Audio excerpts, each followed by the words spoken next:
mau berbagi tentang pengalaman kita menjalani atau pengalaman kita dengan COVID-19. Ya. Oke, mulai dari Ibu. Oke, saya Maria Darmaningsih. Saya dosen di Institut Kesenian Jakarta, dosen tari, dan saya salah satu pendiri Indonesian Dance Festival. Oke. Saya Sita Tias Utami, saya penari profesional dan Independent Performing Arts Manager Manajer kuno kini. dan asisten manajer kuno kini. Nama saya Ratri Anindya Jati dan saya adalah independent producer dan juga arts manager. Halo, jadi kita sekarang bertiga udah akhirnya bisa kumpul kembali bersama di rumah.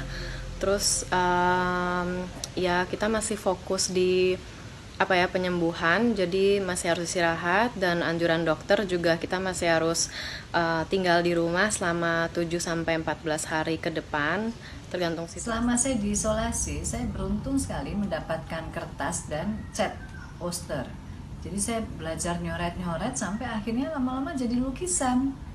Nah, jadi itu self healing yang luar biasa. Jadi kemarin sih yang pertama kami lakukan itu di pagi hari berjemur, yang paling penting karena selama diisolasi kita nggak dapet matahari kan. Ya pastinya harus istirahat juga karena memang dari kita bertiga sepertinya aku yang masih paling lemah dan harus recovery.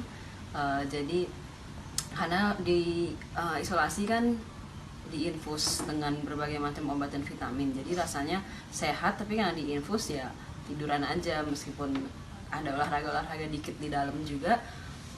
Cuman ya itu begitu keluar rumah sakit pulang ke rumah kan infus lepas, jadi sampai sini aku lemes lagi gitu, jadi memang harus banyak istirahat, banyak tidur.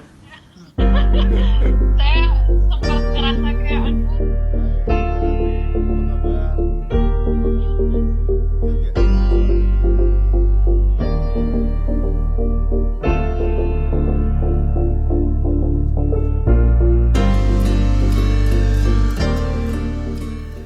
Nah, saat dinyatakan Anda positif, reaksi Mbak sendiri gimana? Apa yang ada di benak Mbak kala itu?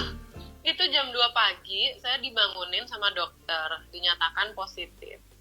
Saya sih, pertama saya kayak, kenapa ya dokter jam 2 pagi gitu, alasannya supaya tidak bikin panik. Tapi kan saya juga, namanya juga masih tidur ya, jadi otak saya tuh belum bangun. Terus saya kayak cuman nulis report gitu, apa kejadiannya, saya kirim ke keluarga terdekat saya, terus saya tidur lagi. Karena saya ngantuk banget. Udah sih saya nggak khawatir, karena saya tahu dari awal persentase penyembuhan itu 98,9% dan kita nggak bisa khawatir. Jadi saya pas tahu ya udah nggak apa-apa, positif, yang penting saya tahu, daripada hari-hari sebelumnya tuh saya nanggung gitu loh, kayak jadi ini ada apa dengan badan saya atau gimana, karena saya nggak ngerasa sakit. Jadi pas dikasih tahu saya malah ya udah lega, saya kasih tahu keluarga, saya tidur lagi. Saya juga yakin bahwa ibu sama adik saya bisa sembuh.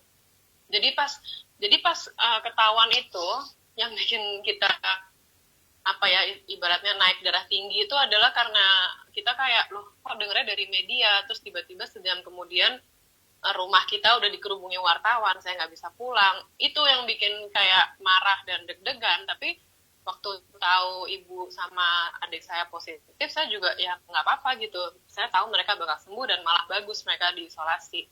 Yang bahaya adalah karena penyebarannya sangat cepat dan adik saya itu dia positif, tapi dia tuh umurnya umur prima, jadi dia pasti bisa sembuh dengan cepat. Sempat khawatir karena ibu saya lebih tua, tapi setelah saya bicara sama dia, hari itu aja dia udah nggak demam, udah nggak batuk, udah nggak apa-apa, dan dia senang, dia diinfus antibiotik dan vitamin, udah it's all okay gitu. Mereka juga yang bikin mereka benar-benar literally hasil darahnya agak tinggi karena stres pemberitaan di luar, jadi akhirnya mereka matiin TV semuanya, fokus penyembuhan, ya udah gitu, kita sih gitu aja.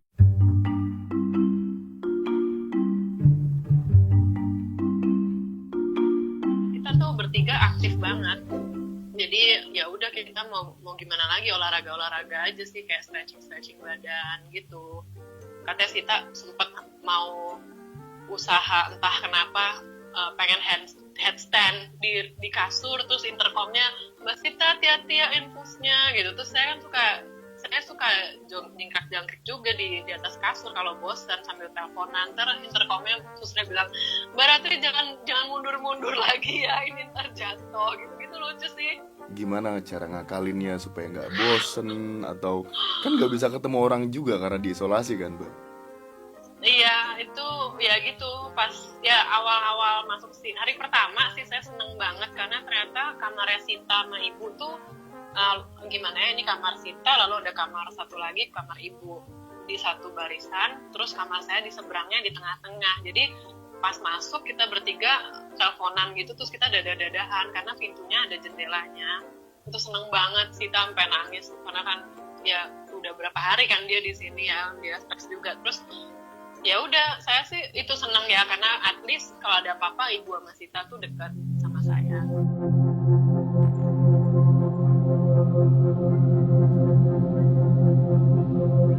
Dari kita yang masih positif COVID-19 tetap semangat dan fokus ke self healing karena ini benar-benar bisa sembuh dan bisa sehat kembali. Kita cuma harus hati-hati, jaga diri dan disiplin dan fokus kesembuhan.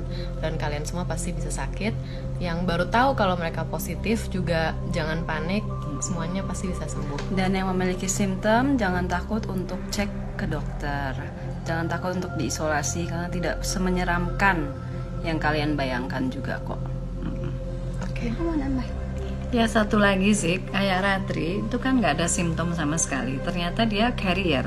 Jadi orang seperti Ratri memang harus hati-hati sekali. Kita semua nggak tahu, karena itu memang bagus 14 hari diam di rumah itu untuk memutuskan tali rantai COVID-19. Penularan. Dah.